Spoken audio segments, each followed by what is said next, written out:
কুমিল্লা আল Abrar international ইনস্টিটিউটের English medium মাদ্রাসার উদ্যোগে অর্ধবার্ষিক পরীক্ষার ফলাফল প্রকাশ ও পুরস্কার বিতরণী অনুষ্ঠান 2026 অনুষ্ঠান শনিবার সকালে প্রতিষ্ঠানটির ইংলিশ মিডিয়াম ক্যাম্পাসে অনুষ্ঠিত হয়েছে।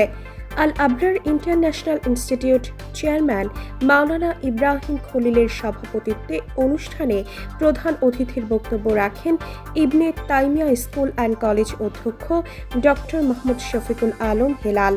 আল Abrar international institute and English medium Madrasa principal Masud ইকবালের সঞ্চালনায় বিশেষ অতিথির বক্তব্য রাখেন সরকারি টিচার্স ট্রেনিং কলেজ আরবি ও ইসলামিক স্টাডিজ বিভাগের সহযোগী অধ্যাপক doctor Mahmud Abul Kashem, Comilla medical college হাসপাতালের সার্জারি বিভাগের সহকারী অধ্যাপক ডাক্তার এএনএম জানে আলম।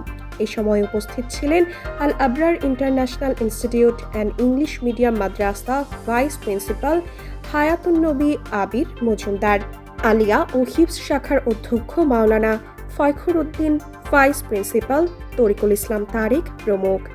অনুষ্ঠানে শিক্ষার্থীদের অর্ধবার্ষিক পরীক্ষার ফলাফল আনুষ্ঠানিকভাবে প্রকাশ করা হয় এবং বিভিন্ন শ্রেণীতে কৃতিত্বপূর্ণ ফল অর্জনকারী শিক্ষার্থীদের হাতে পুরস্কার, সনদ ও সম্মাননা তুলে দেওয়া হয়।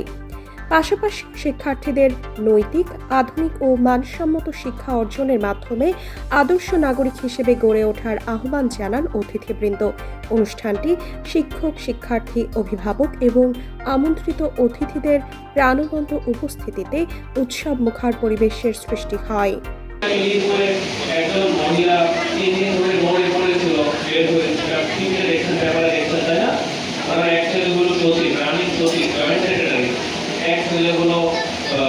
শিক্ষক মানে